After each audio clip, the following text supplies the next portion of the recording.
Hello students, this is our lecture 4th of class +1 unit first और second third lecture में हमने क्या पढ़ा था, सिग्निफिकेंट फिगर्स के बारे में पढ़ा था, उनके एडिशन सब्ट्रैक्शन के बारे में पढ़ा था कि उनकी कैलकुलेशन कैसे करते हैं हम, और एटम्स मॉलिक्यूल्स के बारे में पढ़ा था, मैटर के बारे में पढ़ा था कि मैटर होता क्या है, किस चीज से मिलकर बनता है।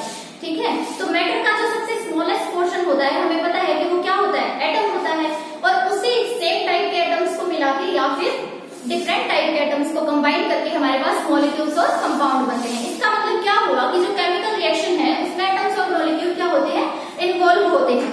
तो 17वीं सेंचुरी तक क्या था, जो साइंटिस्ट थे वो यही एस्टेब्लिश करने की कोशिश कर रहे थे कि जो ये कॉम्बिनेशन हो रहा है एटम्स मॉलिक्यूल से, उनसे कंपाउंड कर रहे हैं, कि उसका बेसिस क्या है। तो लास्ट में जो उनको रिजल्ट मिला तो इन 4 लॉज से मिला। ये 4 लॉज सामने आए, क्या क्या, law of conservation of mass, law of constant proportion, laws of multiple proportion and Gay Lussac's law of chemical volume. तो जो हमारे पहले 3 लॉ है वो तो क्या करते हैं, मास के साथ डील करते हैं रिएक्टेंट प्रोडक्ट के, लेकिन जो हमारा गैलियस लॉ है, 4th लॉ है, वो क्या करता है, वॉल्यूम के साथ डील करता है हमारे रिएक्टेंट प्रोडक्ट्स के। ओके, तो अब हम डिस्कस करेंगे फर्स्ट लॉ है हमारा लॉ ऑफ कंजर्वेशन ऑफ मास। ठीक है, तो ये किसने एस्टेब्लिश किया था, ये वाला लॉ, फ्रेंच का कोई केमिस्ट था, लेवोसियर। ठीक है, तो उन्होंने लेवोसियर ने क्या किया था, इसे डेवलप किया था, इसे इस लॉ को एस्टेब्लिश किया था। ठीक है, तो इस लॉ के अकॉर्डिंग है क्या, in all physical changes and chemical reaction total mass of reactant and product is same, that is matter can neither be created nor be destroyed. तो था क्या, जो कोई भी हमारी रिएक्शन में फिजिकल या केमिकल चेंज हो रहा है उसका मतलब हमारे रिएक्टेंट और प्रोडक्ट के मास पे कोई फर्क नहीं पड़ रहा है। रिएक्टेंट और प्रोडक्ट का मास सेम रहेगा, या चाहे वो केमिकल चेंज के अंदर जाए हमारा जो रिएक्टेंट प्रोडक्ट है, या फिर फिजिकल चेंज के अंदर जाए। इसका मतलब क्या है कि मैटर क्या है, neither be created nor be destroyed. ना तो हमारे प्रोडक्ट में कुछ एडिशन हो रहा है, ना ही हमारे प्रोडक्ट में से कुछ सब्ट्रैक्ट हो रहा है। जितना हमारे रिएक्टेंट का मास है उतना ही हमारे प्रोडक्ट का मास है। ठीक है, मतलब क्या है कि हमारा जो टोटल मास है रिएक्टेंट और प्रोडक्ट का वो क्या रहेगा, ऑलवेज सेम रहेगा। ये बताया था लेवोसियर ने। ठीक है, अब उसने क्या किया, जो लैंडोल्ट एक लॉ है उसने क्या किया, उस लॉ से वेरीफाई किया इसको कि जो लॉ जो मास है वो कैसे सेम रह रहा है रिएक्टेंट एंड प्रोडक्ट के अंदर। ठीक है, तो उसने क्या ली, एक लैंडोल्ट ट्यूब ली। ठीक है, क्या थी वो, एक्स शेप्ड ट्यूब थी। उसके अंदर उसने क्या डाला, AgNO3 डाला, मतलब सिल्वर नाइट्रेट का सॉल्यूशन डाला एक ट्यूब के अंदर।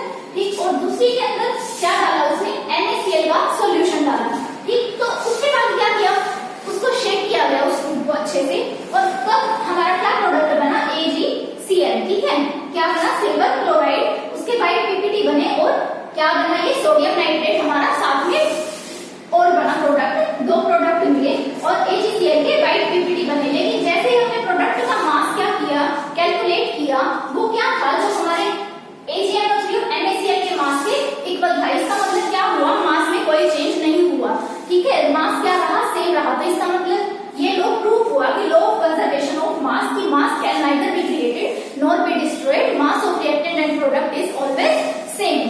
बट क्या हुआ कि इसमें कुछ इसको मॉडिफाई किया गया, क्योंकि जैसे मॉडिफाई करने की जरूरत क्यों पड़ी कि कुछ रिएक्शंस ऐसी होती हैं जिसमें हम लाइट रेज फॉल करते हैं, या फिर जो न्यूक्लियर रिएक्शंस होती हैं। ठीक है, उसके अंदर क्या था, जैसे ही हम किसी मैटर के ऊपर लाइट रे पास करेंगे तो जो मैटर है वो क्या होगा, कुछ एनर्जी रिलीज करना शुरू करेगा।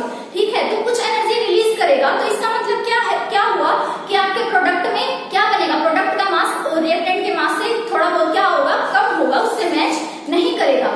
जो हमारी ऑर्डिनरी रिएक्शंस होती है, जो सिंपल हम रिएक्शंस करते हैं, उनमें तो क्या होती है, एनर्जी कम रिलीज होती है।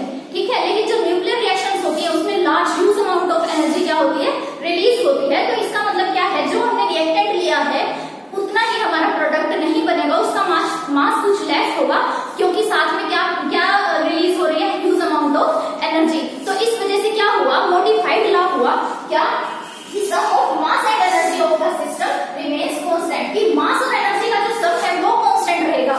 कि उधर क्या लिया है हमने, कुछ मास लिया है, इधर क्या लिया है, मास प्लस एनर्जी ली है। ठीक है, जितना उधर मास था जो प्रोडक्ट में बना है वो मास प्लस एनर्जी बना है। तो क्या इस लॉ से मॉडिफाई हुआ, हमारे sum of mass and energy of the system always remains constant, कि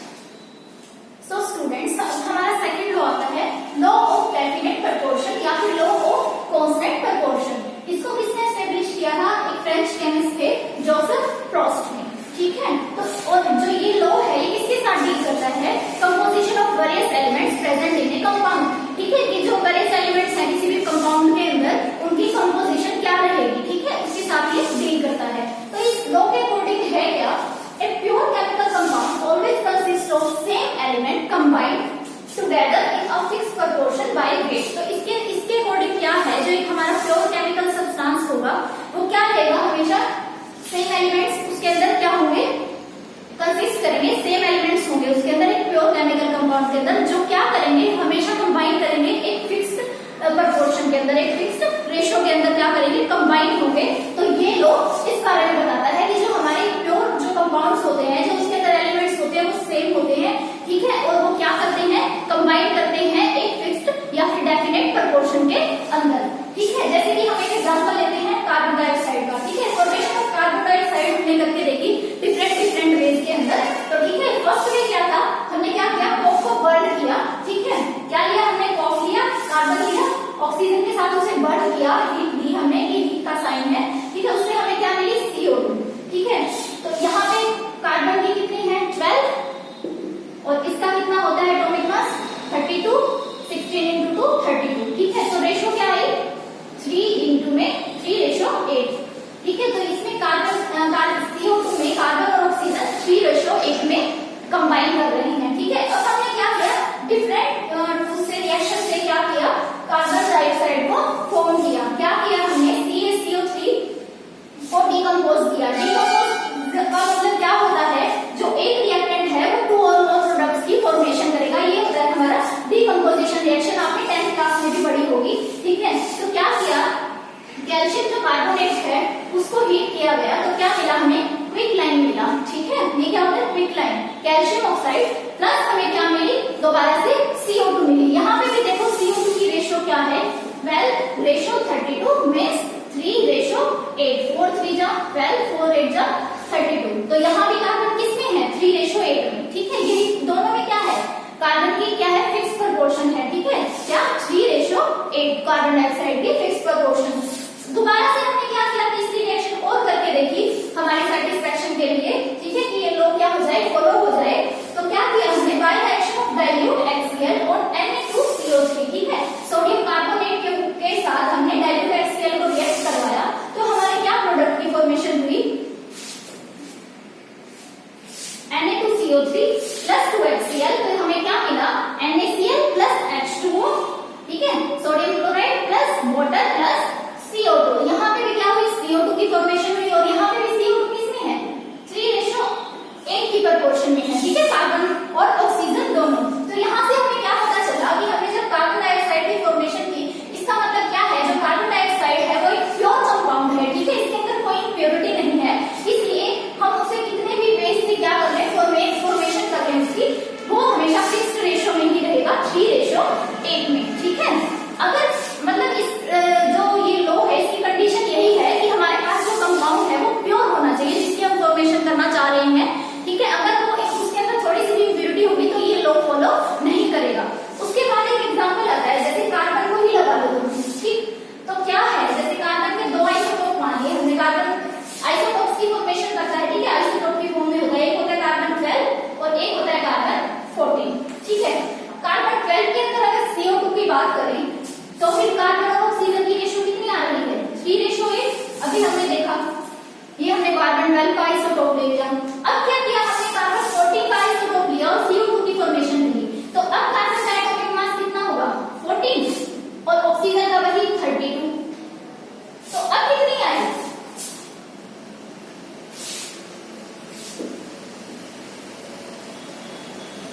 अब आ रहा है ये 7:16 की।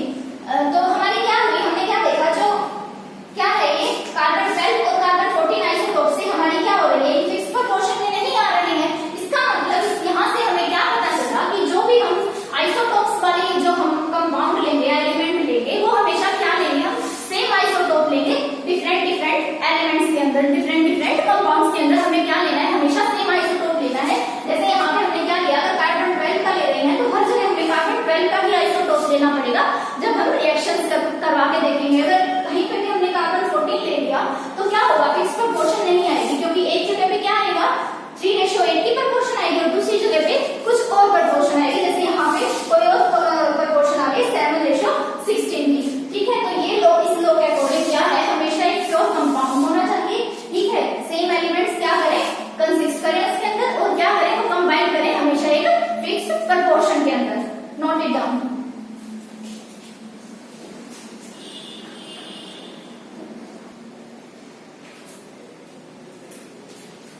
सो स्टूडेंट्स, अब हमारा थर्ड लॉ आता है लॉ ऑफ मल्टीपल प्रोपोर्शन। इसे किसने एस्टेब्लिश किया था? डॉल्टन ने 1803 में। ठीक है, तो अब इस लॉ के अकॉर्डिंग क्या है? इस लॉ के अकॉर्डिंग क्या है? If two elements combine to form two or more compounds, अगर दो एलिमेंट्स हैं वो कंबाइन कर रहे हैं दो या दो से ज्यादा कंपाउंड बनाने के लिए, देन क्या होगा? The weight of one of the element which combine with fixed weight of other in these compounds be a simplest whole number ratio by weight. तो इसके अंदर क्या करेंगे? जो एक कंपाउंड होगा वो दूसरा कंपाउंड किसके साथ कंबाइन करेगा? कि जैसे दो हमारे क्या दे दिए आपको? एलिमेंट्स दे दिए, ठीक है, तो उसके अंदर क्या होगा? एक एलिमेंट की हमें क्या करनी पड़ेगी? रेशियो फिक्स करनी पड़ेगी, उसे उसका वेट क्या करना पड़ेगा? फिक्स करना पड़ेगा, ठीक है, उसका कुछ पार्ट है जो वेट का वो फिक्स करना पड़ेगा। और दूसरा जो एलिमेंट है जो वेरी कर रहा है उसके साथ उसके फिक्स वेट के साथ क्या करेगा? कंबाइन करेगा। तो जो जब रेशियो आएगी उस एलिमेंट की जिसमें फिक्स्ड वाले वेट वाले जो एलिमेंट है उसके साथ कंबाइन किया है, तो वो क्या होगी? सिंपलेस्ट होल नंबर रेशियो में आएगी। इसे ज्यादा इलस्ट्रेट करने के लिए हम क्या करेंगे? एक एग्जांपल लेते हैं, जैसे नाइट्रोजन और ऑक्सीजन का। तो दो एलिमेंट्स हुए, ठीक है, दो एलिमेंट्स। अब ये क्या करेंगे? दोनों एलिमेंट्स क्या बनाएंगे? तीन डिफरेंट टाइप के कंपाउंड बनाएंगे। जैसे कि हमारी डेफिनेशन में दिया था कि अगर दो एलिमेंट्स हैं वो क्या कर रहे हैं? दो से ज्यादा कंपाउंड फॉर्म कर रहे हैं, तो क्या होगा? तो इन दोनों ने मिलकर, नाइट्रोजन और ऑक्सीजन ने मिलकर तीन कंपाउंड बनाए। फर्स्ट था N2O नाइट्रस ऑक्साइड, सेकंड था NO नाइट्रिक ऑक्साइड और थर्ड बनाया N2O3 नाइट्रोजन ट्राइऑक्साइड। ठीक है, तो क्या किया इसमें? हम क्या करेंगे? टेबल बनाएंगे। क्या किया हमने? ऑक्साइड लिए नाइट्रोजन के, ठीक, उन तीनों को लिखा। उसके बाद क्या किया? Number of parts by weight of nitrogen, कि उसके क्या है? Number of parts by weight, कि मतलब पूरे जो उसका कंपाउंड का वेट है उसके अंदर नाइट्रोजन का कितना पार्ट है हमने वो लिखा। तो नाइट्रोजन का एटॉमिक मास क्या होता है? 14 होता है, ठीक है, तो 14 और उसके 2 वो प्रेजेंट है ना, 2 एटम्स नाइट्रोजन के, तो 14 into 2 कितना बना? Number of part by weight 28। ठीक, उसके बाद NO में कितने नाइट्रोजन है? एक, तो इसका मतलब क्या रहा? 14। N2O3 में भी नाइट्रोजन की क्या है? 2 एटम्स ने कंबाइन होकर बनाया है, तो यहाँ पे भी क्या होगा? Number of parts by weight of nitrogen कितना होगा? 28 होगा। ऐसे ही फिर हम क्या करेंगे? ऑक्सीजन के number of parts by weight calculate करेंगे कि इस कंपाउंड में ऑक्सीजन का पार्ट बाय वेट कितना है। तो इसमें कितने ऑक्सीजन है? 1 ऑक्सीजन है, और ऑक्सीजन का एटॉमिक मास क्या होता है? 16, ठीक है, तो ऑक्सीजन यहाँ पे आ गया 16। उसके बाद फिर NO में भी 1 ऑक्सीजन है, तो यहाँ पे भी 16 आ गया। अब N2O3 में 3 ऑक्सीजन एटम्स कंबाइन हुए हैं, तो इसका मतलब क्या हुआ? ये 16 into 3 से क्या आ गया? इसका एटॉमिक वेट, मॉलिक्यूलर वेट 48। ठीक है, तो अब क्या किया हमने?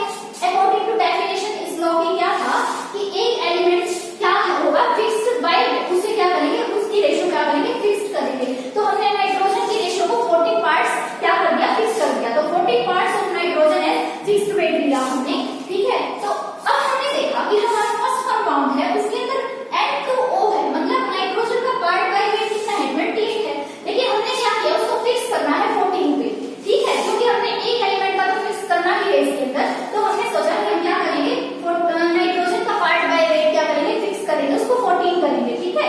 तो 14 करने के लिए क्या किया? 28 बाय में 2 किया फर्स्ट कंपाउंड के अंदर, N2O नाइट्रस ऑक्साइड के अंदर, तो क्या आ गया? 14 आ गया। अब सेकंड कंपाउंड को नोट किया हमने, नाइट्रिक ऑक्साइड था जो, इसके अंदर क्या है? एक ही नाइट्रोजन है, उसका 14 ही क्या है? हमारा 45 पार्ट्स बाय वेट है वो, तो उसके साथ हम कुछ छेड़छाड़ नहीं करेंगे।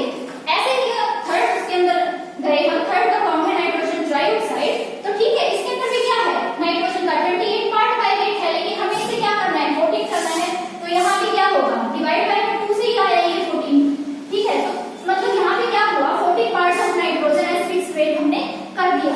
तो अब क्या किया? अकॉर्डिंग टू डेफिनेशन क्या था कि क्या होगा? 2 और मोर कंपाउंड्स अगर मतलब फॉर्म करेंगे तो क्या होगा? The weight of one of the element, तो weight of one of element क्या है? ऑक्सीजन है, जो किसके साथ कंबाइन कर रहा है? Fixed weight of other compound, ठीक है, तो fixed weight of other compound के साथ कर रहा है, अदर एलिमेंट के साथ कर रहा है, वो क्या है? नाइट्रोजन, ठीक है, नाइट्रोजन का हमने फिक्स किया है। तो जो ऑक्सीजन की जो रेशियो आएगी वो क्या होगी? हमेशा simplest whole number ratio by weight में आएगी। तो अब हमें क्या करना पड़ेगा? जैसे इसको फिक्स किया है, तो इसके अकॉर्डिंग हमें इसको भी फिक्स करना पड़ेगा, ऑक्सीजन की रेशियो को भी। तो हमने फर्स्ट कंपाउंड में क्या किया था? बाय 2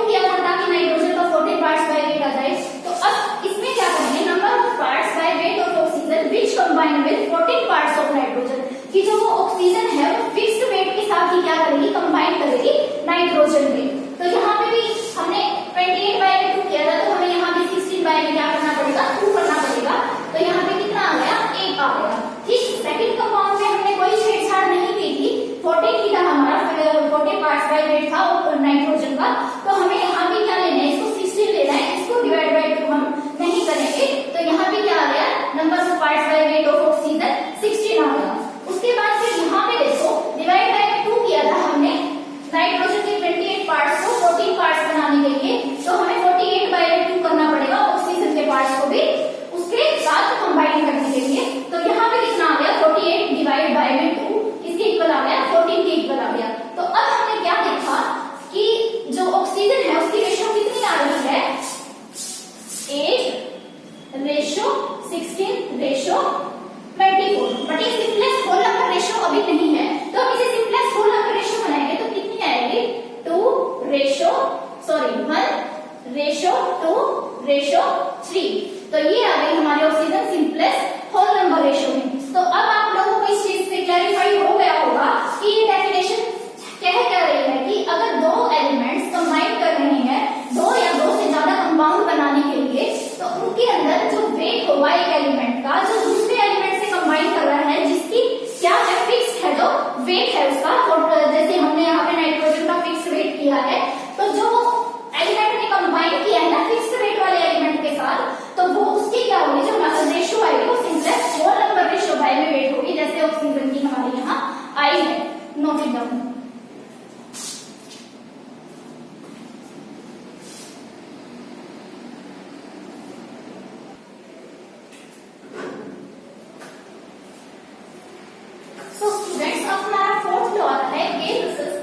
मैंने तुम्हें बताया था कि जो गेल-लुसाइस लॉ है वो कॉलम्स के साथ डील करता है, जबकि जो हमारे पहले के लॉ थे वो मास ऑफ रिएक्टेंट एंड प्रोडक्ट के साथ डील करते थे। ठीक है, तो इसे किसने वो किया था, इन्वेंट गेल-लुसाइस ने किया था, तो उसी के नाम पे इसका नाम पड़ा। ठीक है, तो इसका क्या अकॉर्डिंग क्या है, under similar condition of temperature and pressure, कि टेम्परेचर और प्रेशर की सिमिलर कंडीशन होनी चाहिए, एक पर्टिकुलर टेम्परेचर और प्रेशर को क्या करेंगे, मेंटेन करेंगे और फिर रिएक्शन करेंगे।